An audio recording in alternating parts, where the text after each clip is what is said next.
Hey, thanks for joining. My name is Van Puchert and I'm a creative entrepreneur. And I guess you are interested in podcasting. So if you stick around, I'll be showing you a tool that I call the Podcast Concept Whiteboard, working title. Now this tool is really a method that I use with my client to help them conceptualize, produce and launch podcasts into the market. Now audio is super powerful and I can probably sit here and talk about audio for hours and hours on end. But just think about back in the day when people were listening to radio, the images and the kind of adventures that audio conjured up through the medium of radio. Now, I think this is still true even today in podcasting. Podcasting is just a medium to deliver audio. And because iTunes and Google and Spotify is making audio more accessible, I think this is a tool that is now available to everybody. Now, the second thing I wanted to share is that we can't all be Tim Ferriss. And this is not really a tool that's going to guarantee you to become Tim Ferriss. Now, if you're as good as Tim Ferriss and you have the same stories to tell or similar stories or different stories, yeah, you might become Tim Ferriss. Who am I to stand in your way? But I'm not Tim Ferriss either. But the thing is, what I can say is that through doing a lot of work around podcasting, I've been able to make money and I've grown, my business has grown thanks to audio. And this tool that I'm going to share with you will hopefully do the same for you and make it fun too. To start off with, let me get into the premise of the actual concept whiteboard tool that I have. There is 3 core concepts when you start thinking about starting a podcast. And funny enough, it's not about the quality of the microphone that you buy. That is something really practical that you can do later on. Hell, you can start recording audio on your phone if you wanted to. Now, first of all, is the concept of niche audience. Back in the day, when we were doing like big scale marketing, we wanted to reach as many people as possible.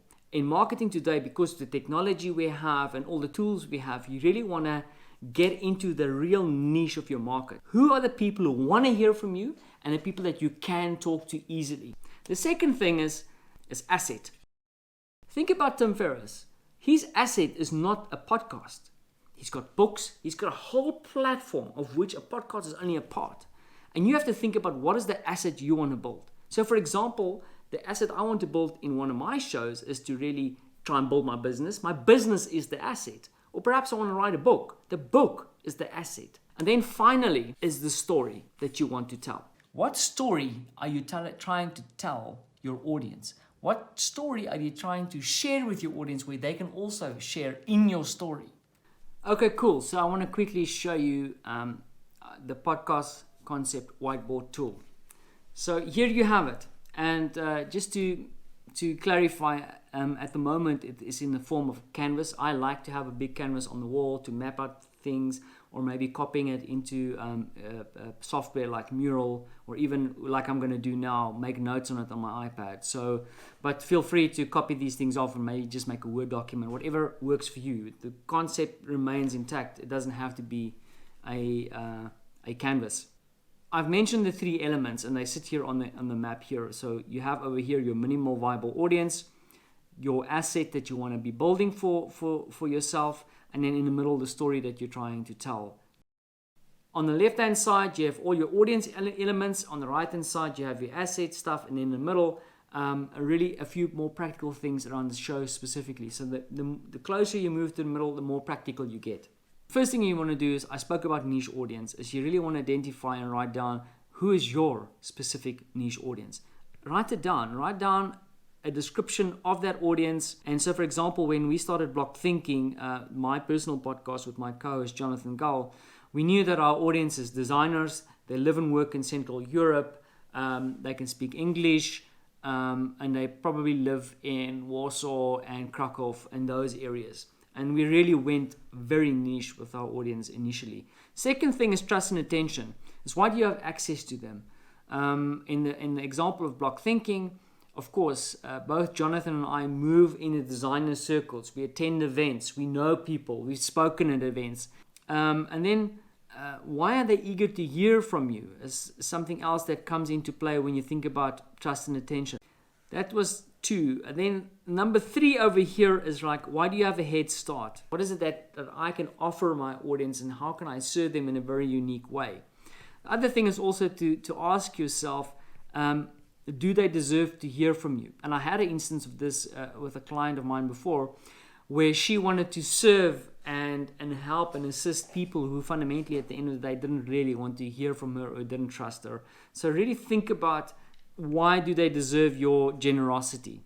Then now block number 4 is really like tapping into the world of design thinking. So if you're familiar with that, this will be very helpful. So this block is to focus on what is important to your audience, not to you, to your audience. And you want to write down and map out in this block, what are their pains, what makes them worry, why they're losing sleep at night, and what annoys them. What are their pains, gains? So you don't want to just think about all the bad things. You also want to think about things that they dream about at night. What are their hopes, their aspirations? And then observations. Observation is that designers can be quite critical at times. Designers want to be sustainable. The planet is important. So I'm kind of shooting from the hip here, but it's really map it out, because you want to map out and make sure that all the things that you are saying is true for your niche audience.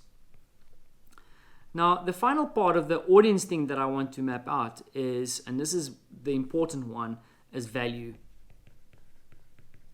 Now, the trick with value is you really want to think about the value that you want to create. So this has nothing to do with your creating a podcast or the show format or competitions or things like that, or lessons that you're going to turn, but really about asking the question, how might I? So for example, the value in block thinking is really to help our listeners become more entrepreneurial and stand on their own legs and think more like business people. That is the value that we want to create. So entrepreneurial. So how might I help my audience become more entrepreneurial? So filling out the how might I challenge. Now, this is the more exciting part here, is that now that you've thought about the value that you want to create with your show, you want to go into the ideation places, like how do you bring that value to life? So for example, in block thinking, and we actually did a repositioning quite recently, we started off doing a lot of interviews around how we could create value for our audience.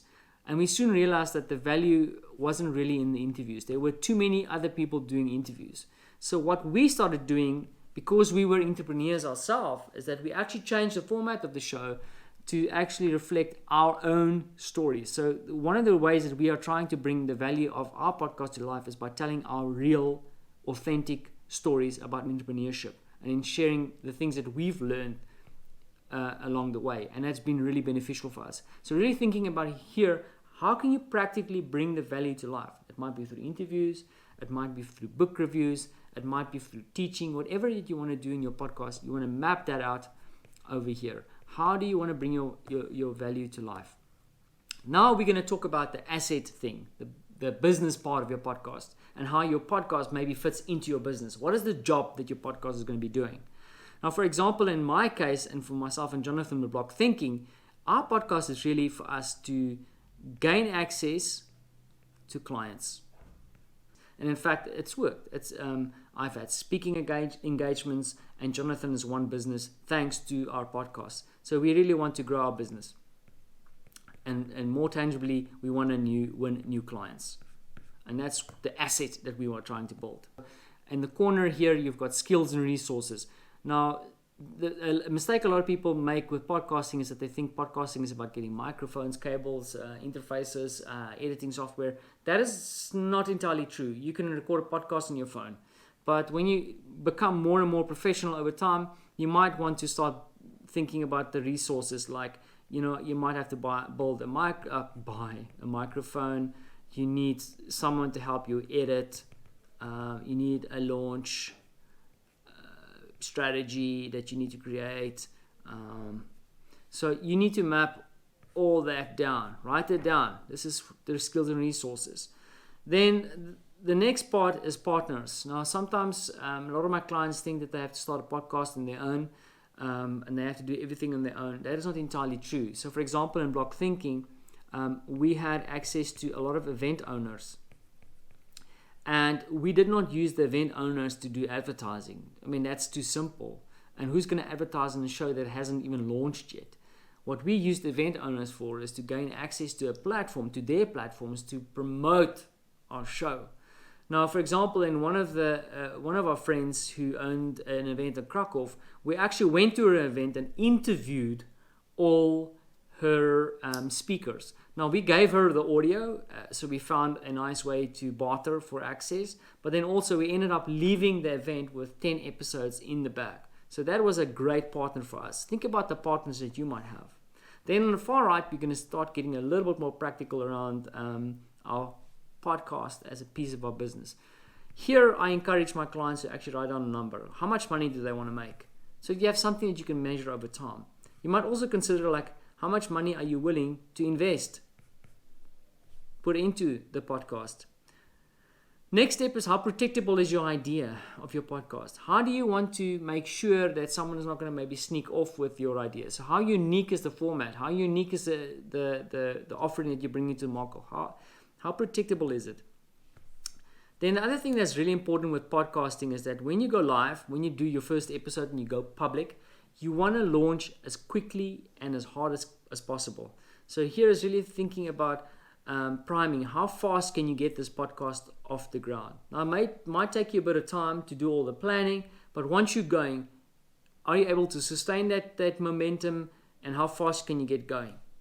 And then here in the corner is adjustable. And this is also very important to think about when you start your podcast, is that when you go too niche with your topic, you might run into trouble when it doesn't resonate.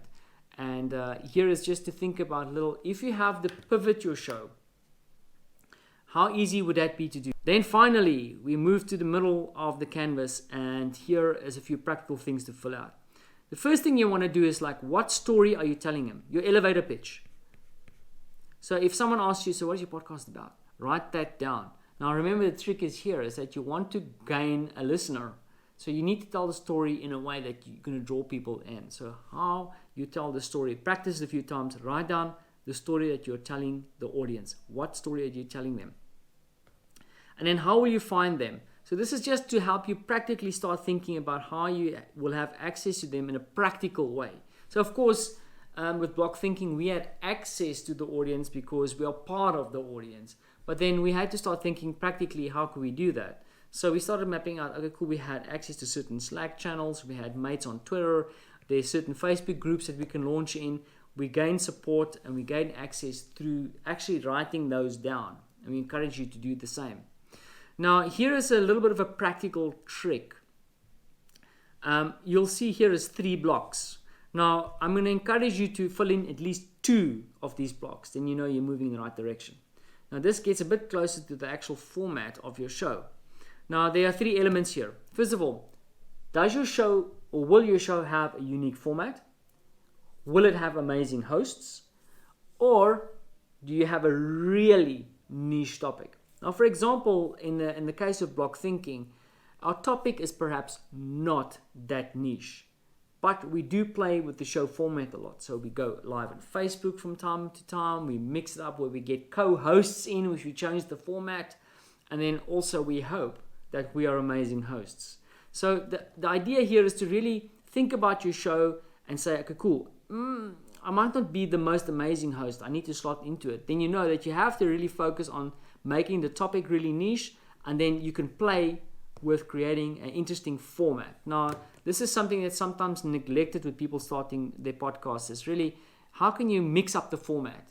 A simple thing we did in block thinking is we found a bunch of little prompt cards, and then at the end of the show, we used to whip them out and said, listen, Mr. Guest, can you tell us a story about X? And we just surprised them, and we really started getting great results from them. Just change up the format a little bit. Then finally, the last element here with the storytelling is really describe your show in the form of a trailer. Now, this is becoming really important in the world of podcasting. So when people start or they hear about your show for the first time, yes, they might jump into an episode, but a lot of people, and I've seen it in the data for the podcast that I'm producing, is that a lot of people try to find and listen to the trailer that you've created. So the trailer is like a short 10 to 15 minute bonus episode describing your show. And you can make this really interesting or really dull. And trust me, if you make it interesting, you'll win a subscriber and you will win someone who at least listened to your first episode. You really want to write and script out and describe what the trailer is going to be for your show. And then finally, something really cool and can become quite tough to figure out is like, what is your show title? So mine is Block Thinking. And then finally, because this is becoming really important too, because Google and Spotify and Apple are making these shows really findable. When people search for them on their platform, is you really want to identify where you want to list. So for example, I think Block Thinking is an entrepreneurship and business. You want to make sure that you identify the category of your show. Now, here is a really high-level overview of the Podcast Concept Whiteboard. Now, when Jonathan and I did the pivot for Block Thinking a couple of months ago, we mapped this out and we reference this map all the time to make sure we can tweak this. So like I mentioned before, this is really a dashboard tool. And then finally, fill this in and hopefully this will give you some answers. And then as part of this, it will be either in the comments or I'll send it to you separately. There's a short little checklist with a lot of practical things that you can check off once you are ready to start recording and developing the more practical side of your show. So hopefully you found this useful. And I would love to hear your feedback and your comments. Thanks for watching.